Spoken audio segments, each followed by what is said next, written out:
Bonjour, c'est Gilles du site boursicoté.com. Voici l'analyse technique des principales paires de devises du marché Forex ainsi que l'analyse de l'or et du pétrole pour les matières premières.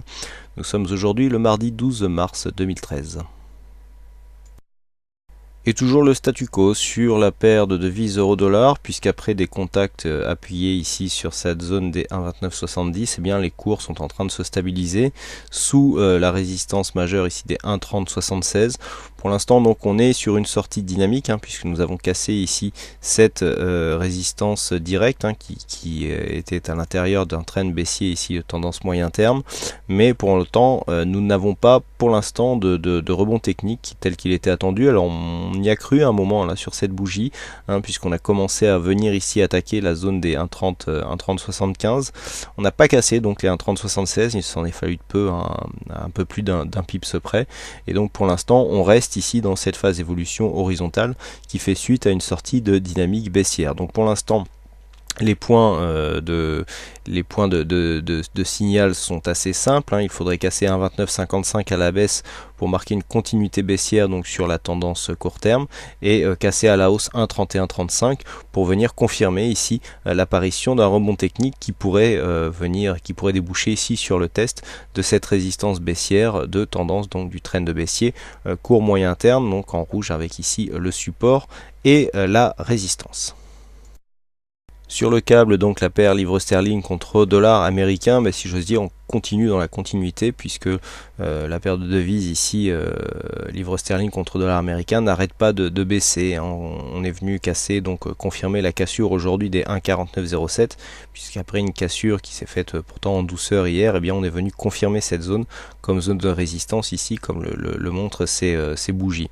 Donc on est venu inscrire un nouveau point bas qui fait office pour l'instant de support à franchir pour confirmer la continuité du mouvement baissier, mais au vu du mouvement de fond, eh bien il semblerait que nous soyons tout simplement dans une continuité baissière, donc au niveau de cette tendance. Alors je vous avais placé ici un trend mais qui a disparu.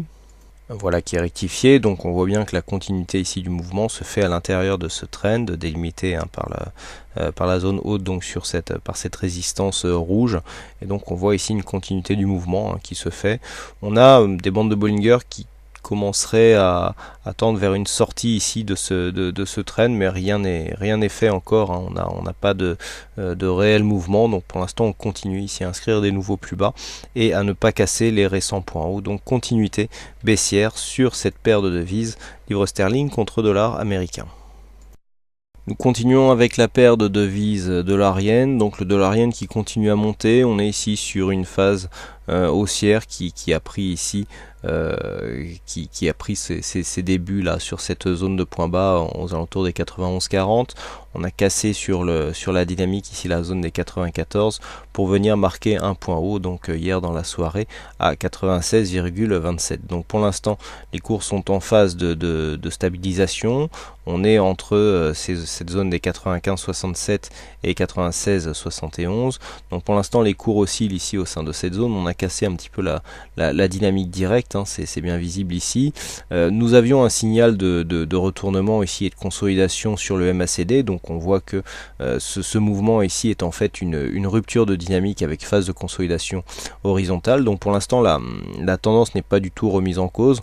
On voit bien que d'un point de vue chartiste on pourrait facilement ici revenir à 94,30 sans du tout remettre en cause la continuité du mouvement, si ce n'est par la cassure ici de cette résistance. Mais bon, pour l'instant nous n'en sommes pas là. Une phase de consolidation est donc tout à fait possible, même si on voit que les cours sont en train de venir rechercher ici une moyenne mobile 20 exponentielle qui pourrait s'imposer comme une phase de support, ce qui serait plutôt bon signe pour une continuité de ce mouvement dynamique. Donc pour l'instant, pas de réel message d'essoufflement. On a des petites divergences qui apparaissent mais qui sont vraiment très légères, donc on attendra qu'elles soient confirmées avant d'en déduire un possible retournement de tendance. Donc le dollar yen qui est toujours haussier avec des phases d'invalidation qui sont vraiment très loin vraiment trop loin, je dirais même pour les signaler. Donc continuité haussière attendue qui serait confirmée par une cassure ici de cette zone de plus haut à 96,71. Nous continuons cette analyse donc par les matières premières et nous débutons par l'or. Donc l'or qui se situait toujours dans une phase ici d'oscillation horizontale suite à une phase de baisse qui avait fait suite à un petit rebond technique et ici une phase d'équilibrage. Donc on avait des possibilités de signaux sur une cassure à la hausse des 1585 ou à la baisse des 1558. Alors c'est la cassure haussière qui intervient, donc on serait plutôt ici sur une reprise à la hausse, puisqu'on a une sortie de squeeze ici qui se voit bien donc au niveau des bandes de Bollinger. Donc on est ici potentiellement dans un début de dynamique. On peut voir tout de même que nous avons ici, c'est classique sur une sortie comme ça, du fait d'avoir une volatilité assez faible, des indicateurs qui montent directement en zone de surachat du fait ici de cette sortie. Donc nous voyons bien ici phase d'exagération, le retour s'opère, donc pour l'instant techniquement tout est à peu près propre. Donc nous avons ici potentiellement une zone surachetée, donc il est dangereux de prendre position sur cette phase. On privilégiera une prise donc de position en tendance, donc soit ici sur un contact avec une zone de pullback sur cette zone de résistance des 1585-87 points, voire même un contact avec la moyenne mobile 20 exponentielle pour essayer de prendre la suite du mouvement qui pourrait donc repartir à la hausse sur cette première sortie. Donc l'or qui sort ici de sa zone neutre au profit d'une potentielle dynamique haussière. Alors si on s'écarte un petit peu, on voit que la première zone de cassure se situait ici. On a une zone de cassure intermédiaire qui se situe à 1603 $ l'once. Donc à voir ici si suite à une petite phase ici de baisse, eh bien l'or arrive à créer une dynamique assez forte pour venir confirmer ce début de tendance et donc casser cette zone des 1603 $ l'once. Donc bien sûr, tant que ici la zone des 1585 n'est pas cassée à la baisse, qui s'en suivrait donc une réintégration ici dans la zone de range, eh bien c'est la tendance haussière qui serait privilégiée. Et enfin, nous terminons cette analyse avec le WTI, donc le WTI qui suit le métal jaune, puisqu'après ici avoir une pré-tendance, je dirais, plutôt orientée à la hausse, et bien techniquement c'est assez propre. On avait souligné hier ici cette orientation plutôt haussière, du fait que l'on voyait ici cette moyenne mobile 20 exponentielle qui commençait à jouer un rôle de support donc sur cette phase. Il fallait bien sûr attendre confirmation et cette confirmation est venue ici par une cassure de cette zone des 92,07 $ le baril, puisque nous avons ici une première attaque donc dans la soirée.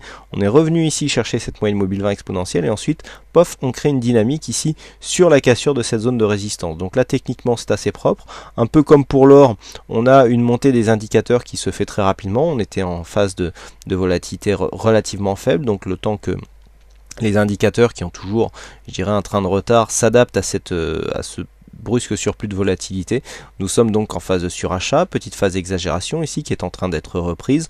Un peu comme pour l'or, on peut privilégier un retour ici sur une zone entre 92 et 92,30 $ le baril, voire un contact avec la moyenne mobile 20 exponentielle pour essayer de profiter d'une potentielle suite de mouvements. Le surachat est moins fort que sur le métal jaune, mais il existe quand même. Donc autant attendre ici une petite phase de consolidation pour essayer de profiter de la suite du mouvement. Bien sûr, une réintégration trop forte ici de la zone sous les 92 $ le baril, eh bien, aurait tendance à invalider la dynamique de ce mouvement naissant. Voilà ce que l'on peut dire donc sur ces analyses techniques Forex et matières premières. Il ne me reste plus qu'à vous souhaiter à toutes et à tous une bonne soirée, bonne chance dans tous vos trades et on se retrouve donc dès demain pour plein d'autres analyses techniques en vidéo. Bonsoir à tous.